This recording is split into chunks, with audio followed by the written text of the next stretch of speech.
Hello hello ಚಿನ್ನು, ಏನು ಅರ್ಚನಾ ಹುಷಾರಾದ್ಲೇನೋ? ಹಾ, ಚೆನ್ನಾಗೇ ಇದ್ದಾಳೆ ಶಾಂತಿ. ಅಲ್ಲ, ನೀನ್ ಯಾಕೆ ಇಷ್ಟು ರಾತ್ರಿಯಲ್ಲಿ ಫೋನ್ ಮಾಡಿದೆ? ಇವತ್ತು ನಿನ್ ಮದುವೆ ಆಗಿ ಇನ್ನು ಮೊದಲನೇ ದಿನ ಅಲ್ವಾ? ಅದೆಲ್ಲ ಬಿಡು. ಸರಿ, ಈಗ ಅರ್ಚನಾ ಹೇಗಿದ್ದಾಳೆ ಅದನ್ನ ಹೇಳು. ಅಲ್ಲ, ಯಾಕೆ ತಿಕ್ಕಿದಂಗಿದೆಲ್ಲ ಕೇಳ್ತಾ ಇದೀಯ ನೀನು? ಏನಿಲ್ಲ, ನನ್ ಮನ್ಸಲ್ಲಿ ಏನೋ ಒಂಥರ ಭಯ ಆಗ್ತಿದೆ. ಅರ್ಚನಾ ಸೇಫ್ ಆಗಿದ್ದಾಳೆ ತಾನೆ? ಅವಳಿಗೆ ಏನು ಹೆಲ್ತ್ ಇಶ್ಯೂಸ್ ಇಲ್ಲ ಅಲ್ಲ?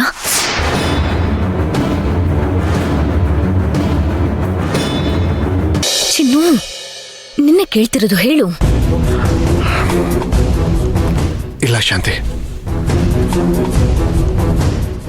ಇಲ್ಲಿವರೆಗೊಂದು ಸ್ವಲ್ಪ ಜ್ವರ ಇತ್ತು. ಅದು ಏನಂದ್ರೆ ದೇಹ ಒಂಥರ ಗಾಳಿಯಲ್ಲಿ ತೇಲ್ದಂಗಿತ್ತು. ಅಷ್ಟೊತ್ತಿಗೆ ವೈದ್ಯರಿಗೆ ಕೂಗಿ ಕರೆದ್ಬಿಟ್ಟೆ. ಅವ್ರು ಬಂದು ನೋಡಿ ಹಣೆಗೆ ಒಂದು ಪಟ್ಟಿ ಕೊಟ್ಟಿದ್ದಾರೆ. ಅದು ಹಾಕಿದ್ಮೇಲೆ ಜ್ವರ ಒಂದು ಸ್ವಲ್ಪ ಕಡಿಮೆ ಆಗಿದೆ ಇವಾಗ. ಚಿನ್ನು, ಅವಳಿಗೇನಾದ್ರೂ ಬೆಳಿಗ್ಗೆ ಅಷ್ಟರಲ್ಲಿ ಸರಿ ಹೋಗಿಲ್ಲ ಅಂದ್ರೆ ನಾಳೆ ಯಾವ್ದಾದ್ರೂ ದೊಡ್ಡ ಆಸ್ಪತ್ರೆಗೆ ಸೇರಿಸ್ಬಿಡಣ್ವಾ? ಬೇಡ ಬೇಡ ಶಾಂತಿ, ವೈದ್ಯರ ಹತ್ರ ಮಾತಾಡಿದ್ದೀನಿ. ಅವ್ರು ಭರವಸೆ ಕೊಟ್ಟಿದ್ದಾರೆ. ಅರ್ಚನೆಗೆ ಏನೂ ಆಗಲ್ಲ ಅಂತ ಹೇಳಿದ್ದಾರೆ. ನೋಡು, ಅರ್ಚನಾ ಆರೋಗ್ಯದ ವಿಚಾರದಲ್ಲಿ ನೀನೇನು ಚಿಂತೆ ಮಾಡ್ಕೊಳ್ಳೋದಕ್ಕೆ ಹೋಗ್ಬೇಡ ಶಾಂತಿ. ನಾನು ಹೇಳಿದ್ನಲ್ಲ, ನೋಡು, ಅರ್ಚನಾ ಮೊದಲಿನ ಥರ ಮಾಡಿ ಕರ್ಕೊಂಡು ಬರೋ ಜವಾಬ್ದಾರಿ ನಂದು. ಪ್ರಾಮಿಸ್?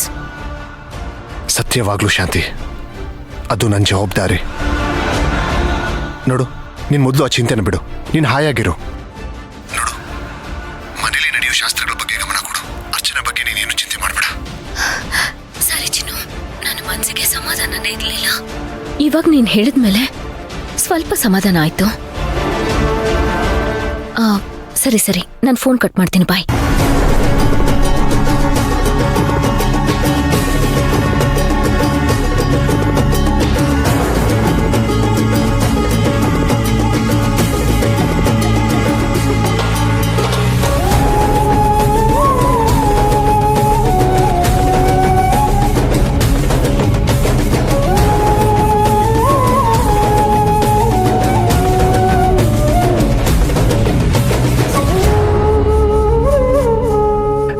ಹುಷಾರಾಗಬೇಕು ಅರ್ಚನಾ.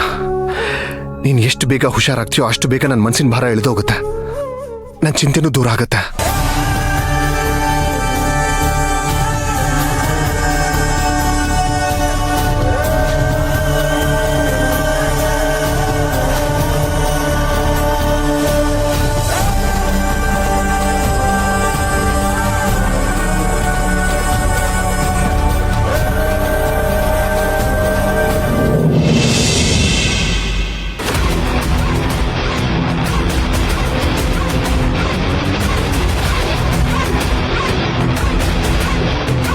ಏನೇ ಯೋಚನೆ ಮಾಡ್ಕೊಂಡು ನಿಂತಿದ್ದಾಳೆ ಇವಳು?